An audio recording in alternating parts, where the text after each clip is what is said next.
Ladies and gentlemen, my name is filmmaker Kenny, and today I'm going to be doing a video response to a member of the website thatguywiththeglasses.com. And today it's going to be a response to the honest review of Man of Steel to the reviewer, the Blockbuster, also known as Eric Rodriguez.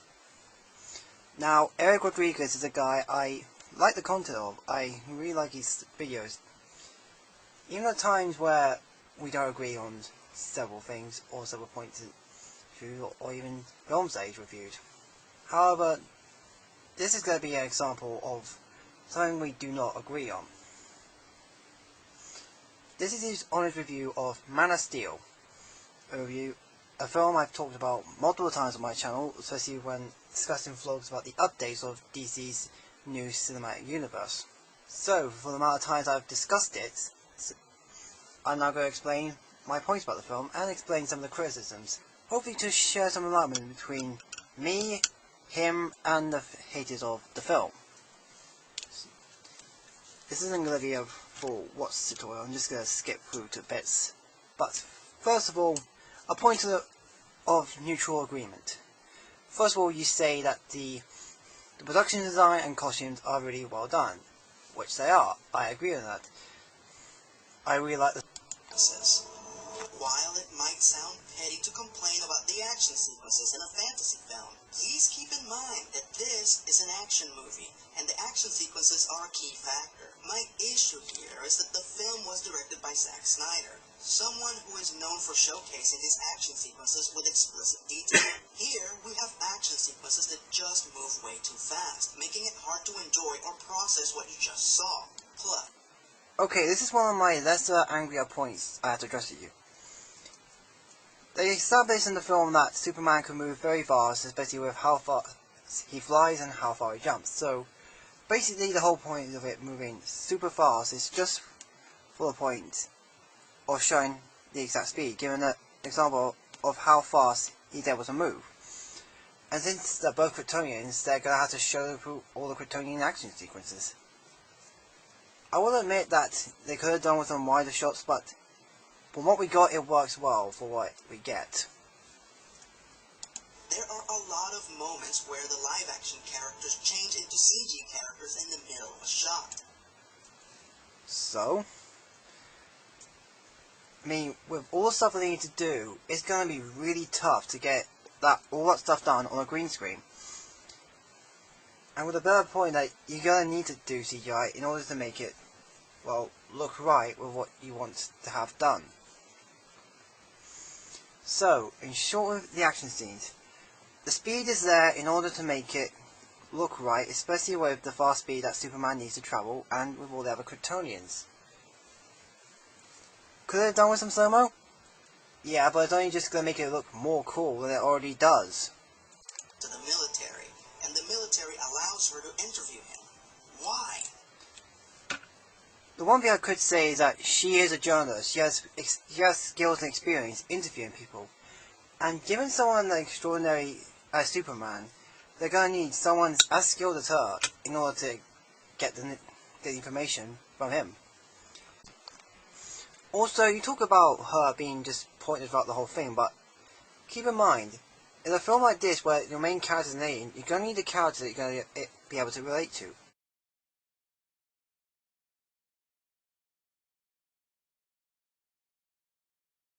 Which is Lois. Also for the fact that most of the stuff we learn about Superman wouldn't be able to be found out by the audience if it wasn't for her being told this by Superman. So in a way, she isn't really as pointless as you say she is. She's just a means to an end. Not exactly pointless, but not exactly useful either. This point you mentioned why do the Kryptonians bring Lois along? Basically, she also knows where his lair is. She knows where the ship is. And she's been given information about Superman by him. And she knows a brief amount from what she's seen inside the ship. So, basically, once they have her, they can find as much information as they can from her as they can from Clark. Sure, it won't be as much information as they get from Clark, but information about a secret base is still information. Okay, you mentioned that the film breaks its own rules, especially with its partner's the secret identity. The dual identity is tossed right out the window before the first act is even over, as Lois does a bit of legwork and pretty much figures out who Superman is on her own. And the movie establishes that there are plenty of people in Smallville that know as well, and so does the military. I respect this. It was a bold choice, but then they ridiculously go back on the initial concept that they spent the entire movie building by having Superman don the tie-in glasses of Clark Kent at the end of the movie, even though over half the characters in the film have already seen him use his powers in his civilian identity. First of all, you just expecting Superman just to wait somewhere until he's needed? He's gonna need a life outside of just being Superman. Even if it is just hanging out with Martha or Lois, that's not really much for him to do, so basically he needs to live on his and he needs a life of being outside of being Superman. And also, with the amount of enemies that he's bound to make now that the world knows about him, he's gonna need to keep himself secret. Son has this great power, which he consciously wants to use to help others, and Jonathan is constantly discouraging him from doing so. Why? I get that. First of all, people will fear him. Yeah, you had the woman who was being all happy that her son was saved by Clark in the bus.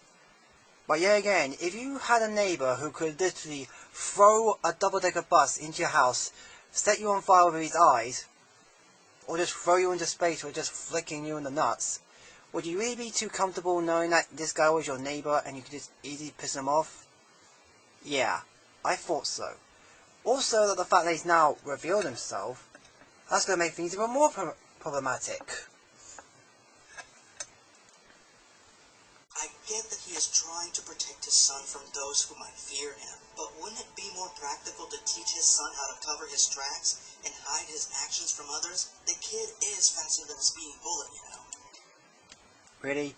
You really think you can cover up burn marks from laser eyes or super speed? But you can hide with super speed, but people are going to know that you just vanished or just flew up to try and save someone by flying. Suppose you can only cover your powers so much before you get ratted out or expose yourself. And plus, Jonathan Kent doesn't even know the full potential. He only knows so much about Clark's origins and his powers, so how is he going to train something as powerful and incontrollable as Superman's powers? I mean, Superman couldn't control him until he was an adult. What makes you think Jonathan Kent can do it? I get that he is trying to protect his son from those who might fear him, but wouldn't it be more practical to teach his son how to cover his tracks and hide his actions from others? The kid is faster than a speeding bullet, you know. Really? You really think you can cover up burn marks from laser eyes or super speed? But you can hide with super speed, but people are going to know that you just vanished or just flew up to try and save someone by flying.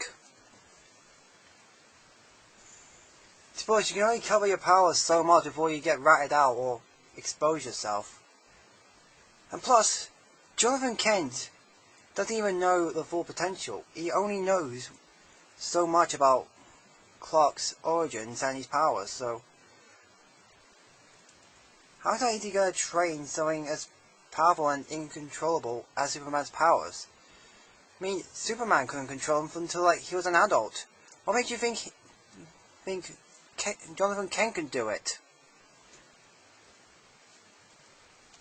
Then there's the bad line heard around the world. What was I supposed to do?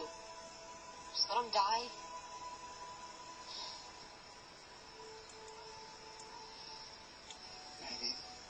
Maybe? What do you mean, maybe? There is no maybe. How dare anyone say that to a child? As if there was an option between right or wrong, letting someone, anyone die is never the right thing to do. I find it difficult to believe that someone wrote this line into a script and thought it was okay. Yes, but the way you say it is like he's just the first thing that popped in his head. You know that he hesitated, he paused a bit, as in like trying to think about it, and well, the thing is that he doesn't know what Clark should do. He just says keep the powers hidden as a way of saying he doesn't know what to do, so just hide the problem and shrug it under the rug. How do you not notice that hesitation? That's pretty much a sign of what he's saying. Plus that tone he says it in, that he's unsure of himself. He doesn't know what to do. He doesn't know if he should let them die or not. It's not the fact that he knows the right answer and it's the wrong one. It's the fact he knows there's an answer. Well, two answers to that, and he doesn't know which one's the right answer to do. It's not the fact that he makes him do a bad decision. It's the fact that he wants to make him do a decision and doesn't know if it's right or even if there's an alternative. Collateral damage in this film just seemed unnecessarily ostentatious, cartoony, laughable, and completely out of tone with this relentlessly serious film. No, it isn't. Just watch the oil tanker scene or even the whole opening on Krypton. The collateral damage in the end is not out of place compared to that. Hell, I can honestly say that even Michael Bay is more conservative with the amount of collateral damage in his movies. No, he isn't. Yes, it doesn't bother me as much when the collateral damage is being caused by the villains. They don't care who they hurt, so I get it. Why are you complaining? In fact, Zod is pretty much the one who does most of the destruction. He's the one who's throwing Superman into buildings. What bothers me is the ridiculous amount of collateral damage caused by Superman. First, we have his idiotic fighting strategy of pushing bad guys into crowded buildings. Why would he do this? You know. Looking for a reason why he's thrown into buildings, he's trying to weaken them. In the fight, you weaken your enemy and then going for the finishing move and then defeat them. And since they're so strong, throwing them into something harder than they are, which seems kind of inadequate now that I think about it, is pretty much the only thing you can do. Know how many people he must have killed doing this in the film? Well, how do you know that people died? You don't see people straight up die. Yeah, there's injuries, but people are able to, run with their legs that are used for running. People's like running away.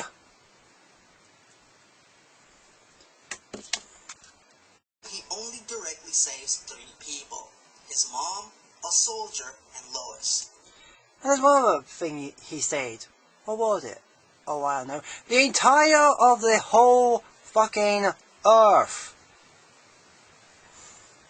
Did you think about that? For every other 50 people he saved like 7 billion others across the whole world.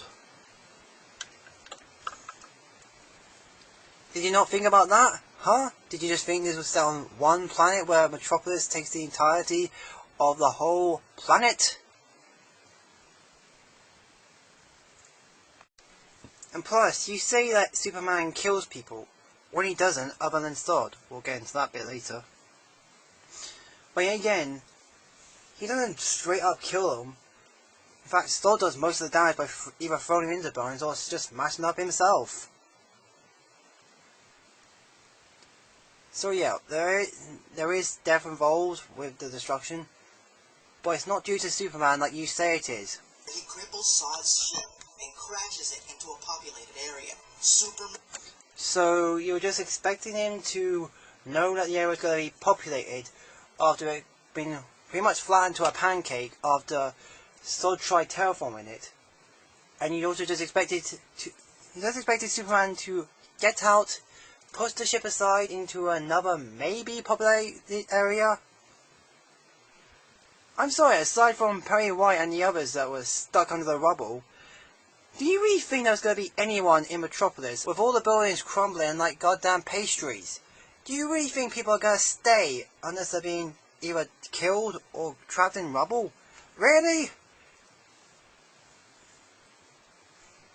Not many people are that ballsy, you know.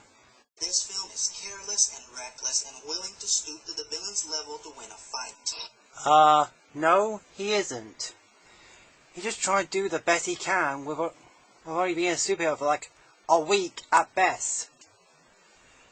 He doesn't have any proper knowledge how to do this. He doesn't have any proper knowledge how to fight the Kryptonians.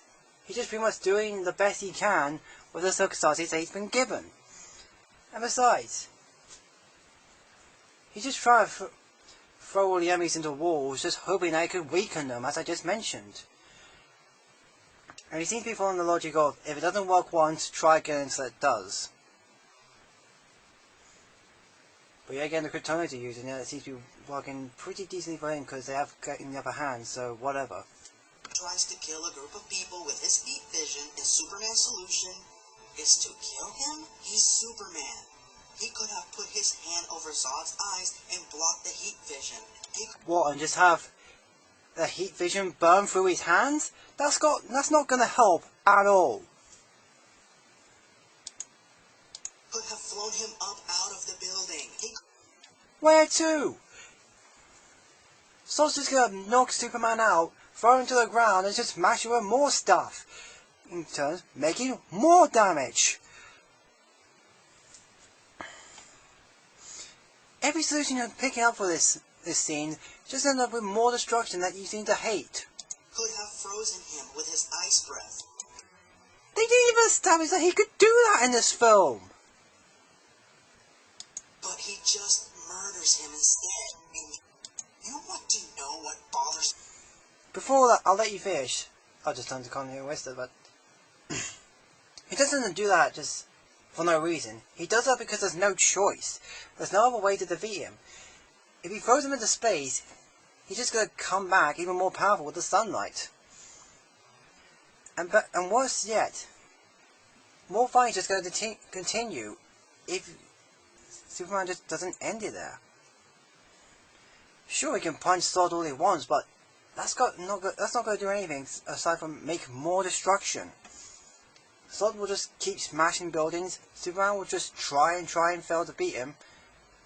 If he kills him now, then the fighting stops. It's not the fact that he's a cold-blooded killer, it's just the fact that he has nothing better to use as an option of winning, other than just ending it right off there and there. I'm sorry, but that's the truth. Popular defense of this horrible scene is that Superman allegedly kills Zod every time that they fight. This is not true. Superman only attempted to kill Zod once using kryptonite, and he did it as a final resort, after exhausting all other options. And guess what? Zod returned after this, so technically speaking, he didn't really kill him. People like to point at Superman 2 and say that he killed Zod in that film. Which he did. In the script, the TV version, and the Donner cut, he didn't. One can see the Arctic police taking the Kryptonian villains away after Superman takes away their powers. Okay, that's kind of a deleted scene, so that doesn't really technically count. And also, high-powered Kryptonians like Superman, and they just get arrested at jail? That's the recipe for disaster right there and then. How exactly they did not make it back for the sequel, I will never know. So now, thanks to Zack Snyder, we will have a whole generation of children who will believe that the last true good guy is a killer. No, dumbass, he's not a killer. He only did that as a last extreme measure. A last resort.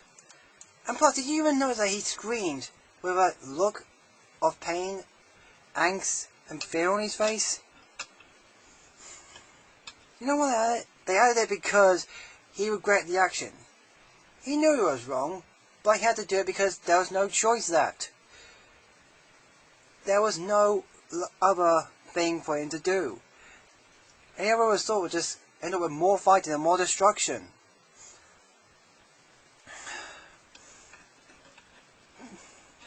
He's not going to kill again. They flat out mentioned that he's not going to kill again, but the emotion, it affected him. Was it developed as roughly as much as the other scenes? No. But we can tell that it affected him due to the fact that he cried in pain and had an emotional scream to it. Therefore, regret. Learn it sometime. I have seen plenty of films that bothered me or angered me, but this is the first film I have ever seen that just depressed me.